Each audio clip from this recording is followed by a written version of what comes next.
Hello everyone and welcome back to the second part of my interactive grass tutorial. Today we're gonna make the grass interactive. This system is a combination of two other tutorials. The first one being from Tommy Tran. It's a great written tutorial that shows you how to use render targets, and the second being from Prismatica Dev. He is a great Unreal Engine developer. You should definitely check him out. He makes awesome tutorials and a great game called Paramythic. I will put a link to his channel. I will put a link for both of the tutorials in the description below. So I'm gonna show you exactly what you need to do to make it work, but if you want to have a deeper understanding on how everything works and why we do everything the way we do, I highly suggest you to watch both of these tutorials, but I will also try to explain everything. So let's start. Alright, the way we're gonna determine whether someone is stepping on the grass or not is by placing a camera below the world, and this camera will calculate the distance between the landscape and whatever has custom depth enabled. So if the player walks on the landscape, the camera that is below the world will detect his legs, his feet, and if the distance between his feet and the landscape is smaller than a number that we're going to set, then it will make the grass go downwards.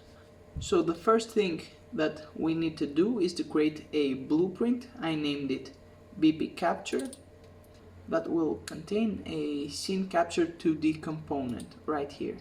You just click add and scene capture component 2D. We want to set the scene capture to orthographic because we don't want to take perspective into account. The ortho width right here is the size of the camera. For my case is 4096, but you can get around with a lower value. We'll make its center to always be the player, so a box with width 4096 will always follow the player wherever he goes. So everything inside this box will affect our grass, and what we want to do is to make this camera, this capture component, right into a render target. Render targets are something like textures when you can paint stuff on runtime. So I created a render target and made its size 256 by 256. Keep in mind that the lower these values are, the more optimized it will be. For me, 256 works perfectly fine, and I don't get weird artifacts and stuff. How you create one is open your content browser, right click, textures and render target. So in the scene capture component, make sure to add the render target right here and set the capture source to be final color, LDR and RGB. So now if I hit play, as you can see, the scene capture captures the bottom of the landscape, and we currently can't see where our feet are or everything else that touches the ground. So let's fix that. Now in your case, not everything is going to work as mine because you have to do some other things. I just want to explain you what we do and why we do it. First of all, make sure that your landscape material is two-sided, because if it's not, the camera won't see anything. So select your landscape, go to your material and just make sure that it is two-sided. Now in order to calculate the distance between the landscape and everything on top of it, we need to create a post-process material and apply it to our scene capture. This is the material. I call it PP depth check.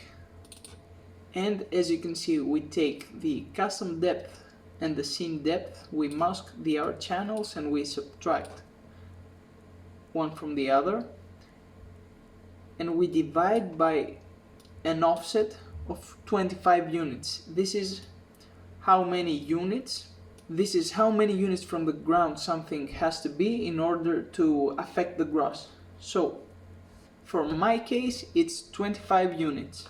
We saturate in 1-, and we add something. I will tell you what this is. We saturate again and plug this into the emissive color. As you can see, all the other legs of this material are disabled. This is because I set the material domain to post-process.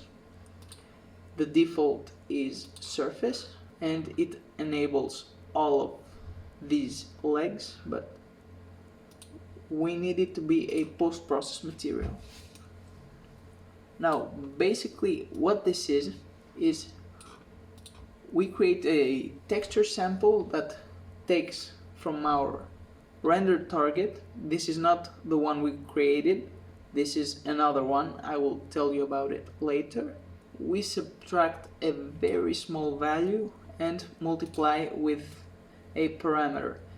This parameter, the 0.97, is the rate at which the grass regrows.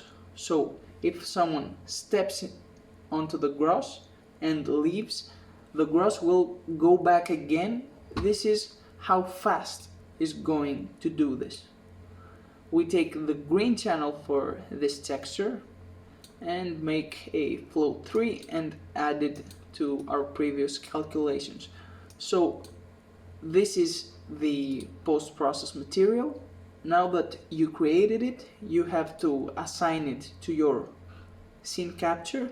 To do this, go select the scene capture and post-process volume, rendering features, post-process materials, and add the PP depth check.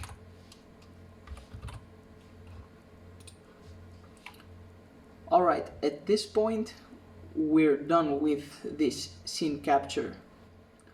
Alright, now that we added the post-process material, we need to do another thing. Right now we capture the location of the feet every frame and we write it to our RT capture. So it holds information about the current frame being rendered. What we want is to create another render target in which we're going to hold information on what happened on the previous frames. So when we capture something, every frame we're gonna add what we captured to the persistent one, from the capture render target to the persistent render target. So you basically have to create another render target. I named it RT persistent, which must have the same settings as the previous one. And now let me show you what we have to add in the blueprint. So in the event begin play, as you can see, I set a parameter from a material parameter collection. I created a material parameter collection with two parameters, the first one being a float named capture size, and the second being a vector called capture location. We take the scene capture and take the ortho width, which is this one that we set earlier, and set the float from the material parameter collection. Then we create a dynamic materials instance of a material we're going to create in a little while, that is going to be responsible for writing the capture render target to the persistent render target every frame. So this material will take the capture and write it or paint it into the persistent render target. And then on begin play we clear both of the two render targets we created, because we don't want them to hold information from our last playthroughs. Alright, now let me show you how to create this material. I named it Draw to Persistent. We have a float4 parameter, and we take the R and the G, which is the X and the Y axis. We multiply it with -1 and 1. This is a float2 vector, and we add it to the texture coordinates. Then we plug this into the UVs of our RT capture and multiply it with this material function, because if we don't, it will take the borders of our scene capture and it will expand it outside of it. So it's going to basically stretch the borders outside the render target width, which is a square following the player, and we don't want that. So make sure to make this material unlit, and now you're done with it. So let's get back into the BP capture. Now that we've finished with the begin play, let's see what we do in event tick. First, we call a function that will move our capture to always follow the player. Let's see what it does. So what it does is it gets the player character, and if he's valid, is calculating the offset between the previous frame's location to the current ones. We get the actor location, and we're doing some math. If I open it, as you can see, it's a simple mathematical expression. In order to make this, just right click and math expression, click this and copy and paste this text in here, and it will create the proper inputs and outputs. For example, if I type x times 5 plus 3 and hit enter, it will create an input for the x and an output for the value. So when you create this, you multiply with the ortho width divided by this right here. The 256 is the size of our render targets. If you need to have a larger resolution and you set it, for example, to 512 by 512, you should make sure to also change this value and make it 512.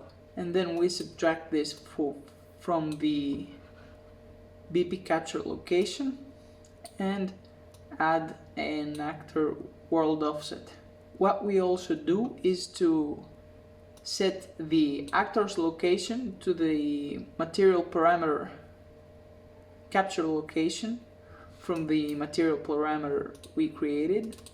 So we set this value to be the location of our blueprint, and then when we move our blueprint, we call another function called draw to persistent. What it does is it gets a reference to the material we created in the begin play function, and it sets the offset parameter to be the move offset that we calculated in the previous function divided by the ortho width of our scene capture. And after that we need to draw this material into our persistent render target. And that's it. If you followed all of these steps, when you hit play and you get your persistent render target, you should see something like this. As I'm walking through the level, I can see a trail behind my player, and whatever other objects I put into the scene. For example, if I take a cube and place it in my scene, and I make sure to enable the custom depth. This is very important. In order for our scene capture to detect something on the ground, it should have the custom depth enabled. So render custom depth pass, okay. And now if I play, as you can see, there is the box that we placed into our level. Alright, now that we created the persistent render target and it works fine, we need to use it in our grass material in order for our grass to be stepped over. So let's open our grass material. Alright, as you can see, I added some more code since the last video. I will take you step by step and explain you what it does. Starting all the way from back here. Here we take the capture location from the material parameter collection we created, and we subtract the x and y axis from the absolute world location. And then we multiply with -1 and 1. This is because our scene capture used the world from below the landscape. If you want a better explanation to understand why we do this, check the tutorials in the description down below. And then we add the capture size from the same material parameter collection divided by 2, and then divide this with the capture size. And now we're going to the fun part. All of this is made to get information about the direction the grass should bend towards. Our render target outputs this. Here we don't have any direction information, whether the grass should be pushed directly down or like this. And Charlie from Prismatica Dev thought a way to get directional information from a single texture. Basically, we get the render target 4 times, one behind the other, and we offset each of them in one direction. The first one we offset to the top, the second one to the left, to the right, and to the bottom. If we do this, we can get some directional information about where the grass should bend towards. I will skip this part. Feel free to take a screenshot and do it by yourself. And if you want to understand better how it works, make sure to watch the Prismatica's video. Now that we have the directional information, we multiply it with a deformation value. This is a parameter we create in order to tell it how many units it should bend. So for example, if a grass blade should bend this way, we tell it that it should bend 20 units. This is one downside of the system, that if a grass blade should bend, it will bend always 20 units. It can't go depending on the pressure or something. Alright, now that we have the horizontal deform value, I'll show you how we calculate the downward deformation value when the grass is pressed downwards. We take again our render target and we use a spiral blur. This is going to blur it a little bit. Try to use these values. I made them as parameters to be able to change them in a material instance, and try to play around with them to have the blur you want. Just keep in mind that the higher these values are, the more demanding it will be. This is a heavy node. And then mask the green channel, because as you remember, this is where we store our information. I multiplied it with the value to make it a bit more intense. So if I plug this into the base color and apply, as you can see,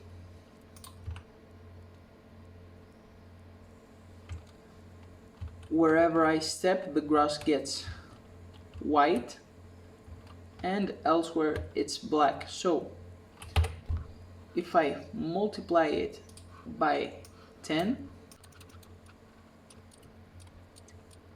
as you can see, it's going to be a bit more intense.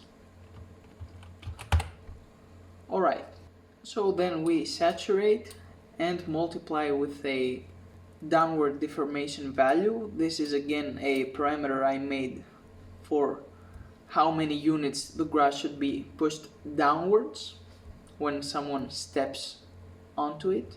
We append the horizontal deform value and the vertical one, and then we will add that to the wind logic that we made in the previous episode.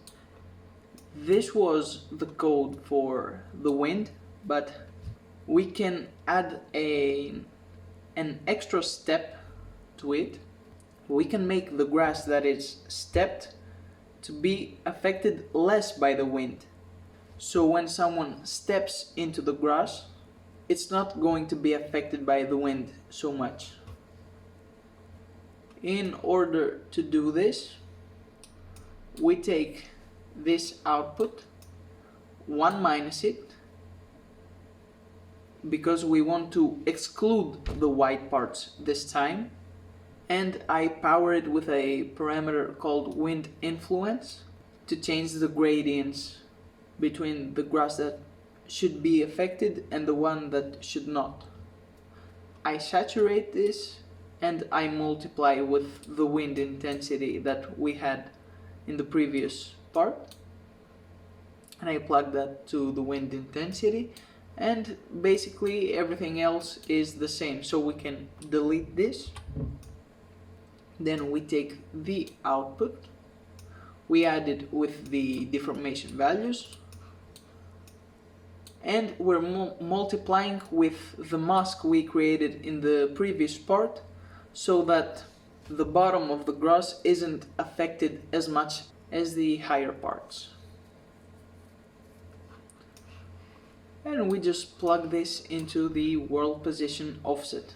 Now we're finished with the deformation stuff, but we should also change some things in the color of the grass. We want the stepped grass to be darker than the rest, and when it reforms back to normal, we want the color to restore as well. So let's see what I changed in the base color. First of all, I made it so that the top parts of the grass are lighter in color than the bottom ones. As you can see, the grass tops are a bit lighter than the bottom. And how I did this is I took the alpha from the lerp we had in the previous episode and I 1 minus it. And if you remember from the previous part, this is the mask that determines the grass color based on the wind texture that we had. And I basically remap this value to be between 1 and 0.8. I made this a parameter to be able to change it in my material instances. So it's not going to be white and black, it's going to be white and less white, a light gray color. And then again I multiplied it with the mask we created in the previous episode, but I also added a power to be able to change the gradients. And I created a material parameter to be able to change the gradients in my instances. Then I use this as an alpha for a linear interpolate between the color from the ground, which I get from the runtime virtual texture from the previous episode, and the same thing multiplied with a parameter that changes the brightness of it. So it lerps between the color of the landscape and a lighter version of the color of the landscape. Now, what I do here is I create a mask to determine which grass blades I should make darker when the player steps on it. So I get this right here, which, if you remember, is a mask that is white where the player steps and black everywhere else. I 1 minus it to be black where the player steps and white elsewhere. And I power it to make gradients however I want. Then I saturate it and I plug this to the alpha of a lerp node that lerps between the color of the grass that we calculated earlier and the color of the grass multiplied again with a parameter that sets its brightness. Now I multiply it with a value lower than 1 because I want the stepped grass to be darker than the rest. Then I saturate again and plug into the base color. And that's basically it. That's all the changes I had to make in the grass material. So let's play one last time.